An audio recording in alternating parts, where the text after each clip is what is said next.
Hello there, it's Dev Diary time. It's so exciting. I'm going to be covering the weekly Dev Diaries for Götterdämmerung right here on this channel, all the way up until it's released because I am so damned excited. So if you want to hear my thoughts and have a little chat about the DLC, stick around, get comfy, and why not subscribe? I make 2 videos a week now. Alright, this is the feature that I think everyone has really been waiting for. Obviously, Germany's exciting, but come on, Guten Tag, it's Austria time. There's been no content for Austria for so long. I put out a video a while ago where I actually played a really cool mod that added so many different paths for Austria, but there's just nothing in vanilla. So finally, it's time. We've got a whole messed up situation. Looks like a very big tree, very much like that. And true to form, it's just utterly collapsed. It's a bad time to be Austrian, absolutely. Violence, Germany wants to eat ya.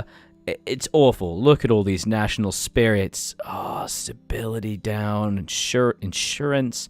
Dear God, the Treaty of Saint-Germain-en-Laye, you're not allowed to have troops. Not allowed to have factory, anything. That's not good. There's a lot of historical focus in this dev diary, so I highly recommend you go over and read it yourself for the specific details, because I love this kind of stuff. You don't know me, I'm kind of like the history guy, and I love the political history of Austria from like 1925 until, you know, the bad thing that happened to them is really fascinating. This kind of balance of Austro-fascism and it being compared to German fascism and Nazism, and like the July Revolt. You got the self-elimination of the parliament, where democracy is just like, we're done with it. We don't want it anymore. And that's just so fascinating. And the fact that fascism is actually banned. The fascist party is actually banned in Austria, which is so weird. It's just such a strange country and a strange political time. We have the weirdly mustachioed Kurt and I just love, we have an historical option for Austria. Start the game, die. There's a reason why I haven't done historical Austria yet. But there are some things we can do to prepare for Anschluss, to resist it. And going non-aligned, which is what we start with, we can actually start to build up a resistance against Germany, being able to fight back against Anschluss, whether we're non-aligned or fascist, which is very interesting. We have to be able to get rid of the Treaty of Saint-Germain-en-Laye, either getting the Democrats to help us, or reaching out to Italy.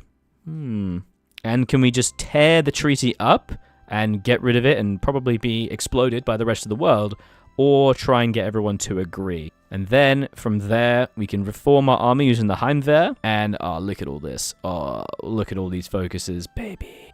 Oh, this is fantastic. Post-rearmament is just basically reclaim everything to try and resist Germany and build up strength. That's fantastic. We're gonna if you go fascist, you can out-Hitler and make the better Germany. I love it. And so there is an Anschluss system that everyone gets, where you stave off the threat by preparing in certain states, adding division defense, supplies, and enemy attrition, as well as, I guess, getting emergency fort construction, things like that. And it's all about whether or not you can do it in time for the dreaded Germany's arrival. And one thing I really want to draw attention to is there's it focuses on how long it'll take for Germany to do the Anschluss. And I guess if you're playing a bit non-historically, maybe Germany will do it sooner rather than the historical start date that they do it at. Everyone knows that Anschluss requires a certain amount of manpower in the field for Germany, and if you're playing Germany, you can kind of cheese it by just absolutely yeeting out units as soon as they're recruited, so as to get Anschluss really fast.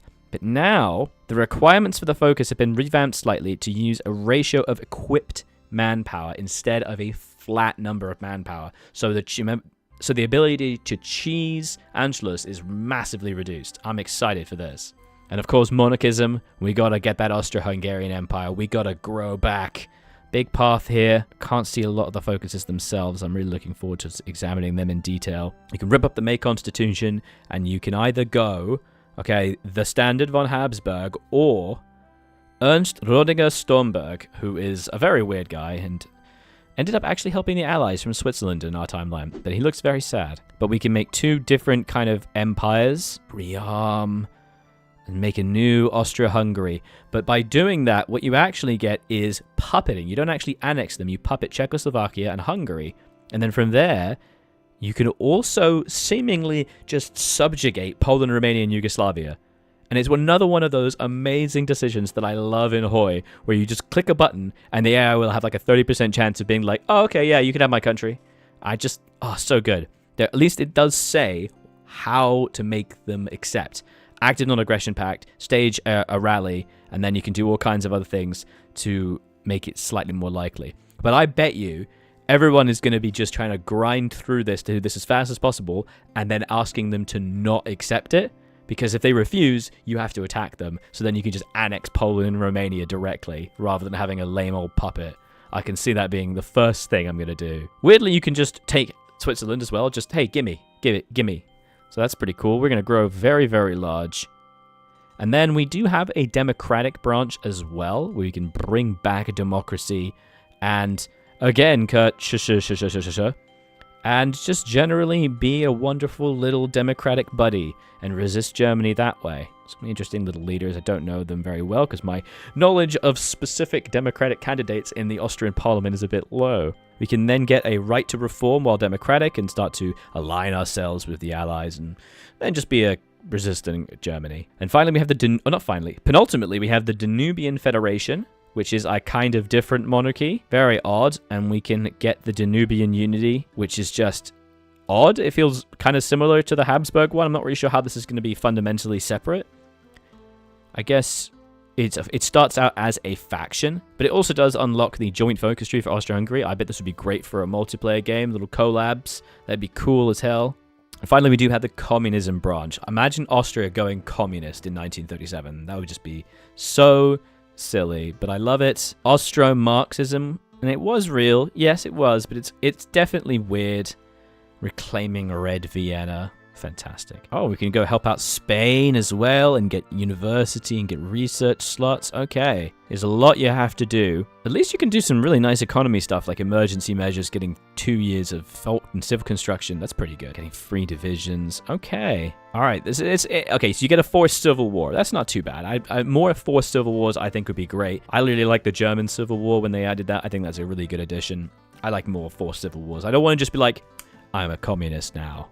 Military industry branch, not the biggest industry branch. I'm surprised by that. I would have thought there'd be a little bit more, but I hope it has some really cool stuff to fix consumer good malices, factory construction. It'd be really cool if there's some specialties, some really interesting specializations you could do as Austria.